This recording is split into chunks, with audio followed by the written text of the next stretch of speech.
안녕하십니까. 오늘도 좋은 날 주신 하나님께 감사드립니다. 오늘은 양심과 지식 첫 번째 시간입니다. 영을 따라 행하고 양심의 소리를 경청하는 데 있어서 우리는 양심은 지식에 의하여 제한을 받는다는 한 가지 사실을 기억해야겠습니다. 여기서 양심은 지식에 의하여 제한을 받는다는 말을 우리가 꼭 기억했으면 좋겠습니다. 여기서 지식이라는 것은 항상 영에서 이야기할 때는 지식이라고 하든 뭐라고 할까 학문이라고 하든 이런 것들도 모든 것 시작점이나 출발 지점이 근본 출발 지점이 어디냐면 영으로부터 출발을 하여야지 되는 겁니다. 즉 여기서 지식이라는 것도 영으로부터 출발하는 지식을 말하는 것이지 육신으로부터 또 자기가 공부한 지식으로부터 출발하는 것을 절대 말하는 게 아니라는 걸 명심하셔야 됩니다. 저 단어가 영에 대한 단어와 그 다음에 육신에 대한 그 단어가 같이 혼용돼 쓰이기 때문에 그 해석하고 그 다음에 분별하는 것들을 굉장히 조심해야 된다는 걸 꼭 명심하셔야 됩니다. 왜냐하면 단어가 똑같기 때문에 뜻이 똑같기 때문에 까딱하면 넘어갈 수가 있습니다. 지난 시간에 우리가 8시간에 걸쳐서 서로 나누었던 선한 양심 같은 그것도 그냥 단어적으로 보았을 때 양심 중에서 선한 양심이 있고 악한 양심이 있는가 보다 이렇게 생각할 수가 있다는 얘기입니다. 그러니까 그것도 똑같이 이 양심의 소리가 어디서부터 출발했으며 어디가 근원점이었는지 출발점이었는지 시작점이 어떤 부분에서부터 하였던 것들을 꼭 명심해서 분별하여야지만 그 말의 진정한 의미가 된다는 겁니다.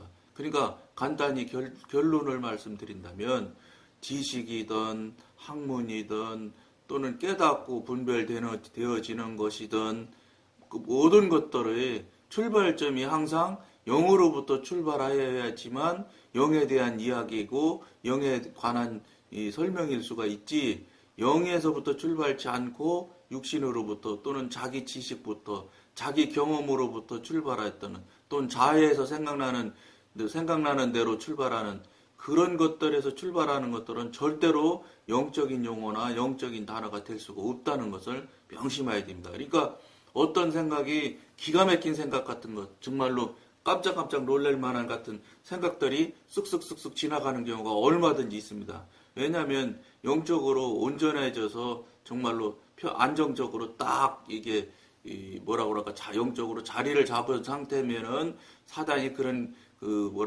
가벼운 장난을 사단이 하지를 못하는데 예를 들어서 그쪽으로 아직 그런 상태가 안 된 정도의 상태에 있는 경우는 사단 마귀들이 얼마든지 가벼운 지나가는 것처럼 장난해서 속이는 경우가 굉장히 많다는 걸 명심해야 됩니다. 그러니까 아주 자기 상식이나 자기 지식으로 기준으로 봤을 때 아주 정말로 그럴듯한 생각이 쏙쏙쏙쏙 지나가는 경우가 얼마든지 있습니다. 이런 것들에 굉장히 조심하고 예민하셔야 된다는 겁니다. 왜 그러냐면 그렇게 해서 갑자기 생각나고 갑자기 지나가는 것처럼 불현듯 떠오르는 생각은 성령님께서 하시는 방법이 제가 경험해본 바에 의하면 아닌 경우가 거의 다입니다. 왜냐하면 성령님은 천천히 서서히 시간을 두고 우리가 충분히 그렇다고 인정하고 동의하지 않을 수밖에 없는 그런 과정과 절차들을 지나간 다음에 성령님께서 생각나게 하고 이끄심이 있고 지도하심이 있지 그렇게 막 갑자기 불같이 불현듯이 생각나서 막 이끌어 가시는 성령님의 방식은 거의 없습니다. 물론 전혀 없는 건 아닙니다. 전혀 없는 건 아니지만 거의 다수가 성령님께서는 천천히 시간과 절차를 거쳐서 차곡차곡 해서 우리가 정말로 부인하지 못할 정도까지 됐을 때 딱 우리로부터 분별하고 이끄심과 그 다음에 성령님이 지도인도 하심을 그때 우리가 알 수 있게끔 만들어 가시지 그렇게 막 불현듯이 생각나고 이러는 방식은 안 쓰신다는 거를 여러분들이 명심하면 아주 좋습니다. 분별하는데 굉장히 유익할 수 있습니다. 그러니까 천천히 해서 오랜 시간 걸려서 생각이 났던 지도를 받는 경우가 생겼던 또 그 불현듯 지나가는 것처럼 막 떠오르는 생각이 있던 항상 원칙은 무엇이냐? 이 생각과 이 지혜로운 이 것들이 어떻게 왔었냐? 어느 곳에서 어디에서 출발해서 왔는가를 항상 돌아보고 가만히 분별을 해보셔야 됩니다. 분별을 하시는 것을 늘 하셔버릇 하여야지만 분별이 한 번 하고 두 번 하고 세 번 하고 자꾸 하다 보면 그리고 성령님으로부터 도움을 자꾸 받아서 분별하시다 보면 그때 이제 그것도 분별도 훈련이 되기 때문에 그 순간순간에 넘어가지 않는 경우가 생겨나는 것을 여러분들이 체험할 수 있을 겁니다. 양심은 선과 악을 구분하는 기관입니다. 즉, 양심은 선과 악에 관한 지식을 우리에게 주는 것입니다. 이 지식은 그리스도인마다 차이가 있습니다. 당연히 성령님을 체험하고 경험하는 모두 체험하고 경험하는 분들이 많은 분이 있을지라도 그 각 사람마다 차이가 있습니다. 분명히 차이가 있고 어떤 부분은 어느 부분이 좀 강한 부분이 있고 어떤 부분은 이쪽 부분이 강한 부분이 있고 그런 것을 깨달을 수 있습니다. 그러니까 어떤 분은 은사적으로 강한 분들도 있어요. 은사 쪽에 아주 능통하고 능숙한 사람이 있고 또는 말하는데 아주 굉장히 능력이 있는 사람도 있고 영을 분별하는데 아주 특별한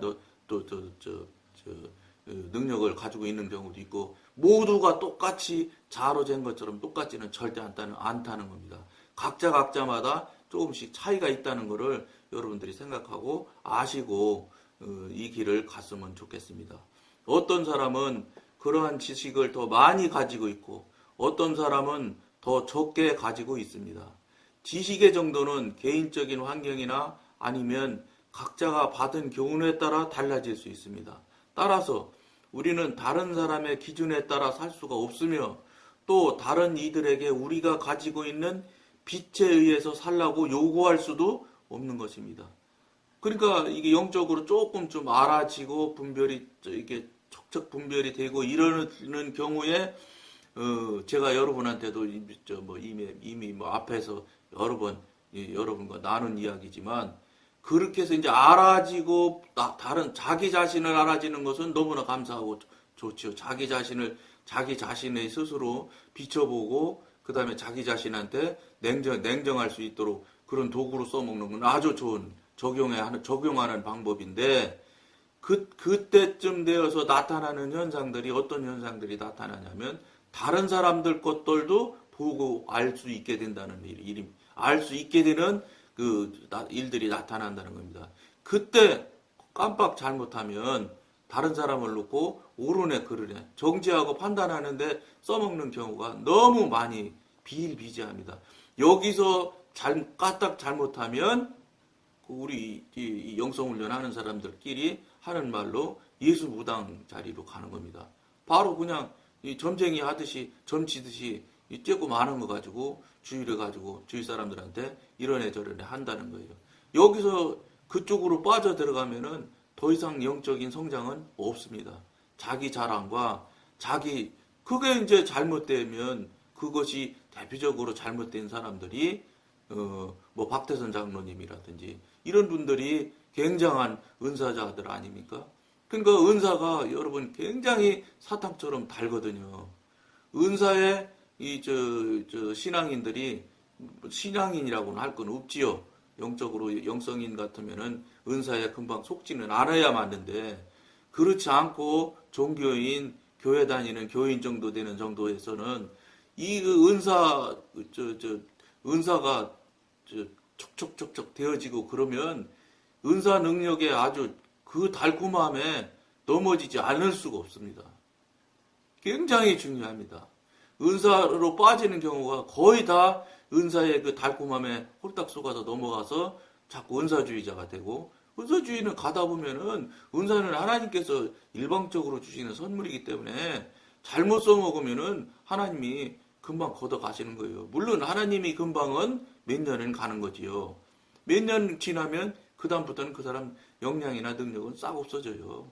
그러니까 은사는 어차피 우리가 영화롭고 성화로운 쪽으로 자꾸 구성이 되고 더 깊은 영성으로 들어가는데 도구로 쓸 수 있게끔 도구가 있어야지만 하나님을 분별하고 성령님을 지도인들을 올바로 이끄심을 받을 수 있기 때문에 그런 도구로 써먹으라고 은사를 주시는 것이지 그걸 나 잘났네 하고 내가 뭐나 좀 아네 하고 남을 갖다 놓고 옳으네 그러네 판단하고 정죄하는 그런 용도로 적용해서 쓰라고 하나님께서 은사 주시는 게 아니거든요. 그런데 대개의 보통의 사람은 그 주시는 은사가 얼마나 재미있고 달콤한지 모릅니다.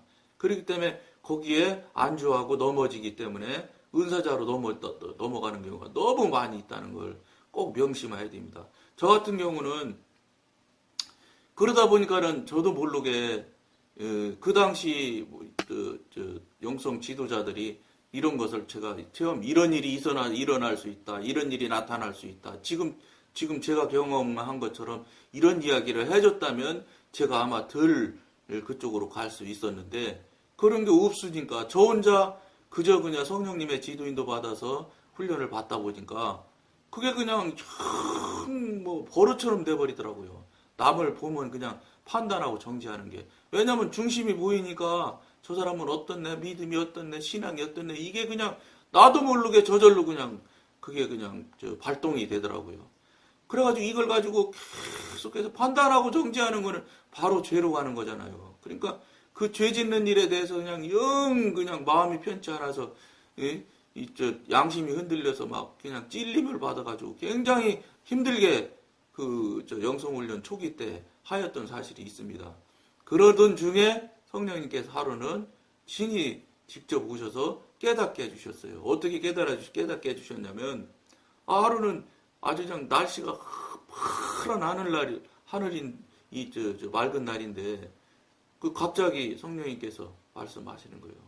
너는 내 보좌를 뺏었어. 그러시더라고요. 그래서 깜짝 놀라가지고 그때 이제 맨날 판단 정죄하는 죄를 놓고 맨날 판단 정죄를 그냥 눈에 보기만 하면 판단 정죄하니까 막 회개하는 게 맨날 회개만 하다가 팔판이 하는 시기였어요. 그래서 이제 제가 깜짝 놀라가지고 성령님 제가 판단 정죄를 지금 제대로 잘 정리를 못해서 맨날 판단 정죄를 하는 이 죄에 빠져 있는 건 사실이지만 그렇다고 해서 제가 판단 정죄하고 하나님한테 성령님한테 회개하지 않은 거 아니지 않습니까? 회개는 했지 않습니까? 회개는 했지. 그렇게 해서 뭐 주님한테 죄를 짓고 회개하고 뭐 이러는 거는 지금 반복적으로 하고는 있어도 그런 죄는 짓고 있다고 하지만 제가 하나님의 보좌를 뺏은 적은 진짜 없습니다. 이러면서 시침 탁 따고서 이제 막 한마디로 말해서 따지고 덤벼들 거지요. 그러니까 그러냐? 그러시면서 그러면 너 판단하고 정죄하는 거는 누구만 할 수 있다고 알고 있지? 그러셔서 그거야 당연히 판단하고 정죄하시는 분은 딱 하나님 한 분밖에 못 한다는 건 그거 성경에 다 나와 있는 얘기 아닙니까? 그거야 당연히 알지요. 그럼 네가 지금 판단하고 정죄하는 것이 내가 할 일을 네가 지금 판단하고 정죄하고 있다고라면 네가 결국은 하나님이 된 거 아니냐? 그래가지고 깜짝 놀란 거예요. 아차 했어요. 그런데요. 그러면 네가 하나님이 됐으면 네가 결국은 보좌를 뺏어서 네가 지금 내 대신 보좌 앉은 것이랑 무엇이나 다르냐 이렇게 설명을 하셔서 제가 그 남을 판단하고 정죄하며 옳으네 그러네 하는 것이 그렇게 커다란 죄라는 것을 죄의 크기라는 것을 그걸 알게 됐어요. 깨닫고 분별하게 해주셔서 그래가지고 그날 그 목요기도회 때인데 얼마나 많은 그 시간을 눈물로 회개하면서 우리 성령님을 제가 이렇게 힘들게 해드렸구나. 성령님을 정말로 정말로 근심하게 해드린 게 막 그냥 마음에 밀려 들어오면서 막 회개가 쏟아지는데 막 거의 1시간 가까이는 개인적인 기도를 하니까요. 1시간 정도는 설교하시고 그래서 1시간 정도 개인 기도할 때는 1시간 내내 제가 눈물로 정말로 펑펑 울어가면서 회개했던 사실이 있습니다.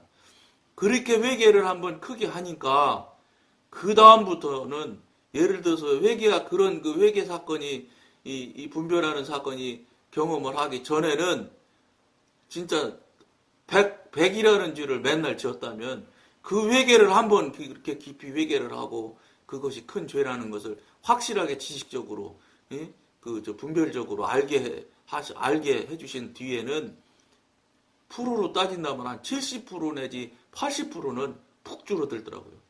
정말로 다른 사람이 이제 그때부터는 판단하고 정죄하는 게 거의 없어지더라고요. 아, 저분이 저렇게 생각하고 저렇게 신앙을 하는 데는 무슨 사연이 있고 무슨 이유가 있을 수 있겠구나. 내가 저걸 맞다 틀리다 해서는 안 되지. 오히려 저렇게 신앙생활 하시는 저분을 저분을 위해서 중보기도 해드려야 되겠구나. 참 잘하시면 참 좋을 텐데. 이렇게 하면서 그분을 상대방들을 그 전까지 그런 사건이 있기 전까지는 상대방을 막 분별을 해서 중심을 보고 알게 되니까 저렇게 하면서 뭐 신앙이 좋은 것 같이는 하네 뭐 이래가면서 판단하는 정지하는 자리에 맨날 섰던 사람이 하루아침에 관점이 바뀌어지고 깨닫고 알게 되면서 성령님께서 이 경험케 해주신 다음에는 어떻게 관점이 바뀌냐면 그 사람을 불쌍히 여기게 되고 그 사람을 향한 뭐라고 그럴까 사랑이 자꾸 발동이 되는 거예요. 저러면 안 될 텐데 어떻게 할까 이렇게 하면서 그분을 향한 중보가 자꾸 생각이 나고 중보하게 되는 정말로 전혀 다른 관점으로 바뀌어져 움직여 나가는 제 자신을 발견했습니다. 그러므로 그때부터 제가 남한테 척척 알아가는 것들을 입을 딱 봉하기 시작했어요. 이게 이렇게 큰 죄가 되는구나. 왜 이렇게 하나님께서 주신 은사를 나는 이렇게 죄를 짓는데 은사에 써먹었을까. 이런 그 굉장히 깊은 회개를 하게 되면서 그걸 알게 됐고 그 다음부터 그것이 거의 한 70% 80%가 없어지더라고요. 그래도 20, 30%는 계속 하는 경우가 생겨납니다. 그거 뻔히 알면서도 자꾸 죄를 짓고 있더라고요. 그런 것들을 계속 어쨌든 그냥 피 흘리기까지 싸워야 됩니다. 죄와 그렇게 정말로 피 터지도록 그 사단 마귀들과 죄악과 죄성과 이걸 싸움을 해야지만 그걸 깨트리고 그걸 극복해서 넘어갈 수가 있는 경험을 제가 한 적이 있습니다. 이 방송을 보시는 분들도 혹시 이런 지경에 있는 분이 있으면 그 다음 단계가 무엇인 거를 잘 참고하셔서 이걸 굉장히 중요하고 큰 죄입니다. 죄도 보좌를 뺏는 죄보다 큰 죄가 어디 있겠어요. 이건 뭐 어마어마한 죄라고요.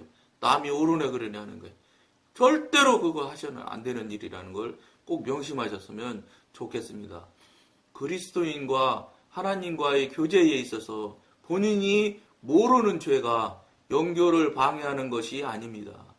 자기에게 알려진 하나님의 뜻을 모두 살피고 하나님께서 책망하시는 것을 모두 포기한다면 우리는 누구든지 주님과 완전한 교제를 즐길 수 있습니다. 어린 그리스도인은 종종 지식이 부족하기 때문에 하나님을 기쁘시게 해드릴 힘이 없다고 생각합니다. 영적 지식은 참으로 중요한 것입니다. 육신적인 지식이 아니라는 거 명심하셔야 됩니다. 영적인 지식을 말하는 겁니다. 즉 성령님으로부터 오는 지식, 깨닫고 알게 해주고 분별해 주시고 이러는 것들이 굉장히 영성 훈련을 받고 영으로 살아가려면 절대적으로 중요하다는 걸 명심하셔야 됩니다. 그러나 이러한 지식이 결핍되어 있다고 해서 하나님과의 교제에 장애가 되지는 않습니다. 교제하는데 장애가 되지는 않는다는 겁니다. 그것을 알아가고 깨달아가고 이러는 거는 혹시 부족하고 약할 수 있으나 그것이 그동안 성령님과 교통하고 교제하는 일들이 잘 되었다면은 지식적으로 부족한다고 해서 교통 교제가 콕 막히는 거나 이런 건 아닙니다. 오히려 죄를 짓고 문제를 만들고 성령님이 근심하게 하는 일들을 함으로 해서 막히고 끊어지는 것이지 이거 지식이 부족해서 막히고 끊어지는 일은 없습니다. 그걸 말씀드리고 오늘은 여기까지만 하겠습니다. 감사합니다.